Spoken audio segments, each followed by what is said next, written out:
చేనుకు చీడపీడ పడితే ఏం చేయన్నో రైతుకు తెలుసు, తెలియకపోతే శాస్త్రవేత్తలను అడిగి తెలుసుకుంటాడు. కానీ ప్రభుత్వమే చీడపీడగా రైతు మీద దాడి చేస్తే ఏం చేయన్నో అర్థం కాని పరిస్థితి. ఇవాళ తెలంగాణలో సరిగ్గా ఆ పరిస్థితి ఉన్నది.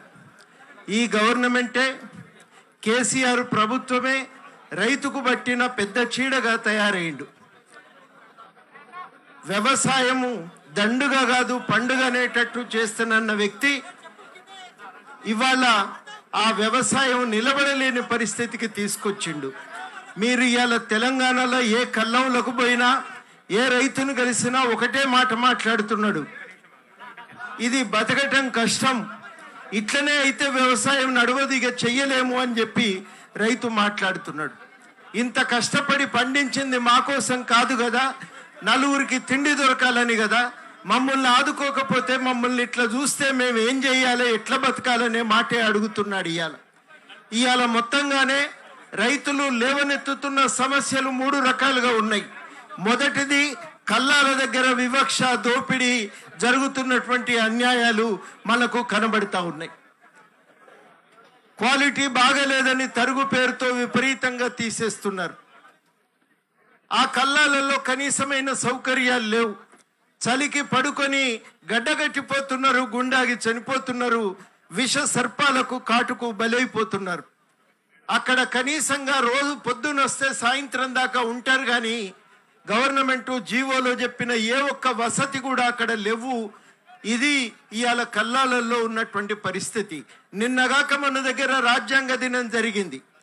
రాజ్యాంగం ఏం చెప్తుందంటే, భారత ప్రభుత్వానికి ఒక పని అప్పచెప్పింది, మీరు మీ అధికారాన్ని దోపిడీని నిర్మూలించడానికి ఉపయోగించాలని చెప్పింది, అసమానతలను నిర్మూలించడానికి ఉపయోగించాలని చెప్పింది.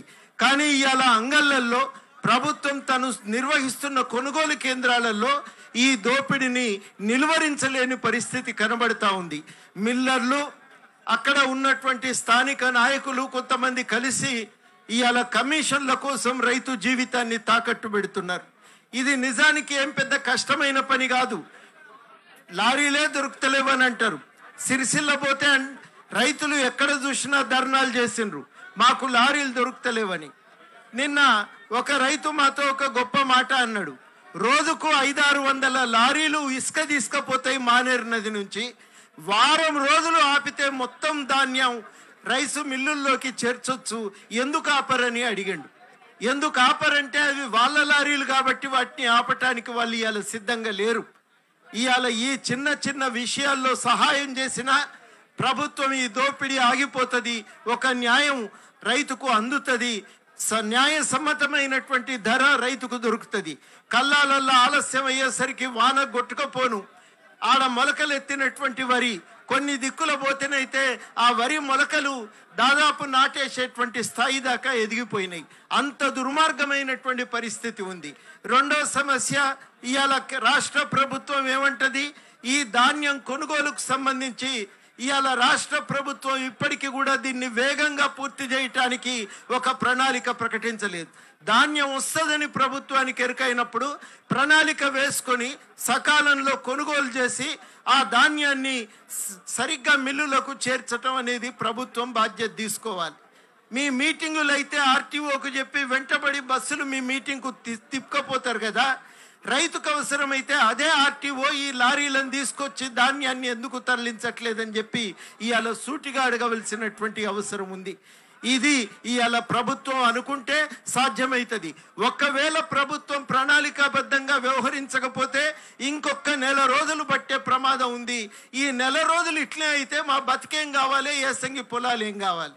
చాలా దిక్కులు శనగ వేసుకున్నారు, పల్లి వేసుకున్నారు, కుసుమ వేసుకున్నారు, మేము ఆ చేనుకు మందు కొడదుమా, ఈడ వచ్చి ధాన్యాన్ని కాపలి కాద్దుమా, మేమేం చేయాలి చెప్పండి అని అడుగుతున్నారు. కామారెడ్డి జిల్లాలో తెల్లారి అమ్మాయిని తొట్లే పండుగ ఉన్నది.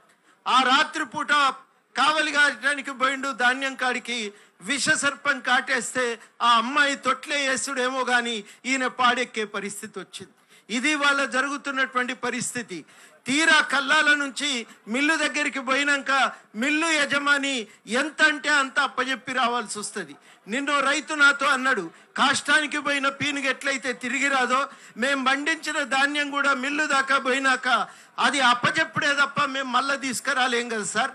అందుకని తీసుకురాలేని మా బలహీనతను ఆసరాగా చేసుకొని ఇవాళ వాళ్ళు 40 కిలోలు ఉండాల్సినటువంటి సంచిని 43-44 కిలోలు నింపి మాకు నష్టం చేస్తున్నారు. క్వింటాల్కు 5 నుంచి 10 కిలోల దాకా వాళ్ళు దోపిడీ చేస్తున్నారు, తరుగు తీస్తున్నారు. మాకు అన్యాయం అవుతుంది, మాకేం మిగులుతుంది అని చెప్పి ఆవేదన పడుతున్నారు. మూడో కీలకమైన సమస్య, రేపు ఈ యాసంగి ఏం చేయాలి, యాసంగి ఏమేయాలి అనేదే ప్రతి ఒక్కరికి ఒక ఆలోచన. మేము ఎక్కడ పోయినా రైతులు ఒక మాట ఏమన్నారంటే, ఢిల్లీ పోయి తేల్చుకొస్తాన్నాడు కదా సార్, తేల్చుకొస్తాను ఆయన ఫామ్ హౌస్లో మలసకప్పన్నాడు కానీ మాకేం చెప్తలేడు కదా అనే మాట ఎక్కడ పోయినా ఇదే మాట. నేను అనుకున్నా ఈయన ఢిల్లీ పోతుంటాడు వస్తుంటాడు, మనకేంది దాంతో సంగతి అనుకున్నా. నేను నిజంగా అట్లే అనుకొని పోయినా. కానీ జీవన్ మరణ సమస్య రైతుకు నువ్వు వాడేదో తెలుసుకొని మాకేదో చెప్తావని మేము ఆశతోని ఎదురు చూస్తే ఇప్పటి వరకు కూడా ఆయన ఢిల్లీ నుంచి వచ్చి ఒక్క ప్రకటన కూడా చేయలేదు ఎందుకు అనే మాటే రైతు అడుగుతున్నారు. మేమేం చేయాలి? ఆలోచించి చివరికి రైతు నిర్ణయానికి వచ్చిండు. మా పొలంలో ఏం పండితే గదే వేస్తాం, ఎట్లా కొనడో చూసుకుంటాం ఇక అని చెప్పి వాళ్ళు ఒక నిర్ణయానికి వచ్చిండ్రు. ఇవాళ రైతులు సూటిగా అడుగుతున్నారు, నీ వల్ల మేము బతుకుతలేము, మా వల్ల నువ్వు బతుకుతున్నావు, మా ఓట్లకు పుట్టినోనివి నువ్వు మాకు చెప్పినట్టుగా వినకపోతే మాత్రం ఈడ పుటం పెట్టుడు ఖాయమని చెప్పి ఇవాళ రైతులు స్పష్టంగా ప్రకటన చేస్తున్నారు. ఇక తేల్చుకునే సారిగా తెలంగాణ తెచ్చింది మనం కాదా? తెచ్చిన తెలంగాణలో అవమానాలు ఎట్లా భరిస్తాం? ఆ తెలంగాణ న్యాయసమ్మతంగా పరిపాలన సాగాలి కదా. దాన్ని సాధించుకోవటానికి ఇదివరకు ఎట్లా కొట్లాడినామో ఇప్పుడు కూడా అట్లా మేము కొట్లాడటానికి సిద్ధమని చెప్పి ఇవాళ రైతులు ప్రకటిస్తున్నారు. ఇవాళ తెలంగాణలో విచిత్రమైనటువంటి సందర్భం ఉన్నది. ప్రభుత్వమేమో నిలబడి ధాన్యాన్ని సమస్యను పరిష్కరించలేని పరిస్థితి, రైతులు కొంటావా లేదా అని నిలదీస్తున్నటువంటి సందర్భం. దీనికి సమాధానం ఇవ్వలేని పరిస్థితుల్లో ప్రభుత్వం ఉండటం శోచనీయమైన విషయం. అందుకనే ఈ ప్రభుత్వాన్ని సూటిగా చెప్తున్నాం, 10 సంవత్సరాల కాలంలో ధాన్యం కొనుగోలుకు కావలసిన ఏ ఏర్పాట్లు ఈ ప్రభుత్వం చేయలేదు. చెరుకేసి బెల్లం వండుకునేది, చక్కెర ఫ్యాక్టరీలకు అమ్ముకునేది, ఫ్యాక్టరీలు మూసేసినవు. ఇవాళ బెల్లం అమ్ముకుంటే సారా తయారవుతుందని బెల్లం వండనిస్తలేవు. మక్క వేసుకుంటే అమ్ముడు పోదని చెప్పి నువ్వే అన్నావు. మేము ఇంకో పంట పత్తి వేసుకుందామంటే పత్తి దిగుమతులు అయ్యే ప్రమాదం ఉంది, పత్తి వేయకండి అని నువ్వే అన్నావు.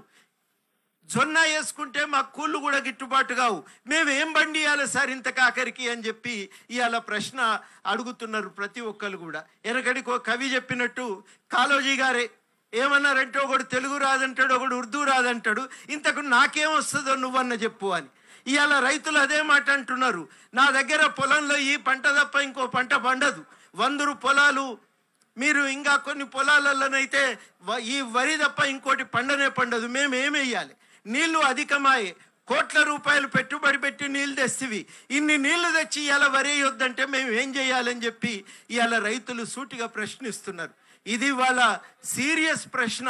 ఈ ప్రశ్నకు సమాధానం చెప్పలేని అసమర్థ స్థితిలో అసమర్థ పాలన ఇవాళ రాష్ట్రంలో కొనసాగుతున్నది. ఇటువంటి అసమర్థ పాలనకు వ్యతిరేకంగా ఇవాళ దీక్ష చేపట్టిన కాంగ్రెస్ పార్టీ వారిని అభినందిస్తున్నా. ఖచ్చితంగా ఒక్కటే మాట నేను చెప్పి ముగించదలిచిన, ఇది కేవలం ధాన్యం కొనుగోలు సంబంధించిన విషయం కాదు, ఇది రైతు ఆత్మగౌరవానికి సంబంధించిన అంశమని మనమందరం గ్రహించాలి. చాలా మంది శాస్త్రవేత్తలు చెప్పిండ్రు, మొన్న జర్నలిస్ట్ అధ్యయన వేదిక వాళ్ళు పెడితేనే మీటింగ్లో అందులో చాలా మంది చెప్పిండ్రు. ఏమని చెప్పిండ్రంటే, అయ్యా ఎకాఎకిన నువ్వు ఏ పంట మారవమంటే అది అయ్యేది కాదు. ఒక 4-5 సంవత్సరాల క్రమంలో ఇవాళ వరి ప్రధాన పంటగా తెలంగాణలో ఎదిగింది. ఇవాళ కాదు అంటే అది మాకు సమ్మతం కాదు, మేమేమేస్తాం ఇంకో పంట అయితే కాదు కదా అని చెప్పి ఇవాళ రైతులు సూటిగా అడుగుతున్నారు. అందుకనే ఇవాళ ఇది రైతు బతుకుదెరువు సమస్య, ఇవాళ ఇది రైతు ఆత్మగౌరవం సమస్య, ఇవాళ ఇది రైతు తాను కొట్లాడి తెచ్చిన ఈ తెలంగాణలో తాను ఆత్మగౌరవంతో బతకాలని కోరుకుంటున్నాడు. కేసీఆర్ ఆత్మగౌరవం కాదు, ఇవాళ రైతు ఆత్మగౌరవాన్ని తాకట్టు పెట్టడానికి ప్రయత్నం చేస్తున్నాడు. నీవు తాకట్టు పెడితే మేము అంగీకరించమనేటువంటి మాట ఇవాళ రైతు ప్రకటిస్తున్నాడు. అదే ఇవాళ మనం అందరం కూడా గట్టిగా గుర్తించాల్సినటువంటి అవసరం ఉంది. ఒక పోరాటం, ఇది ఆత్మగౌరవం కోసం సాగుతున్న పోరాటం. ఈ పోరాటంలో మనం అందరం మమేకమై ఐక్యంగా ఈ ప్రభుత్వం మెడలు వంచి ప్రతి గింజ కొనేటట్టు చూడాలి, తొందరగా కొనేటట్టు చూడాలి, యాసంగిలో కూడా కొనేటట్టు చూడాలని చెప్పి ఈ సందర్భంగా నేను ప్రధానంగా గవర్నమెంట్ను డిమాండ్ చేస్తున్నా. ఖచ్చితంగా ఈ డిమాండ్ను సాధించుకోవటానికి ఒక మాట కూడా నేను చెప్పదలిచినాం. ఏడికైతే ఆడికి, మన తెలంగాణలో అంటాం కదా, ఏడికైతే ఆడికి ఇక మేము కొట్లాడటానికి సిద్ధం. కేసీఆర్ నిర్ణయం ఇవాళ నీ చేతిలో ఉంది. మా నిర్ణయం అయితే జరిగిపోయింది. ఈ అసమర్థ పాలన అంతం కావలసిందే. ఇవాళ తెలంగాణలో రైతుకు న్యాయం జరగవలసిందే అనేది మా నినాదంతో మేము మాత్రం ఈ ప్రయాణాన్ని సాగించడానికి సిద్ధంగా ఉన్నామని చెప్పి కూడా ప్రభుత్వానికి మేము స్పష్టం చేయదలిచినాం. ఈ అవకాశం ఇచ్చిన కాంగ్రెస్ నాయకులకు కృతజ్ఞతలు. హాయ్ ఫ్రెండ్స్, మా టుడే టుమారో యూట్యూబ్ ఛానల్ చూస్తున్నందుకు చాలా థ్యాంక్స్. మరిన్ని లేటెస్ట్ వీడియోస్ కోసం వెంటనే సబ్స్క్రైబ్ చేయండి. అలాగే ఈ బెల్ ని కూడా రింగ్ చేసేయండి. మా నోటిఫికేషన్స్ అన్ని మీ మొబైల్లో వస్తాయి. అలాగే మా వీడియోస్ మీకు నచ్చితే లైక్ చేయండి, షేర్ చేయండి, నచ్చకపోతే కామెంట్ చేయండి.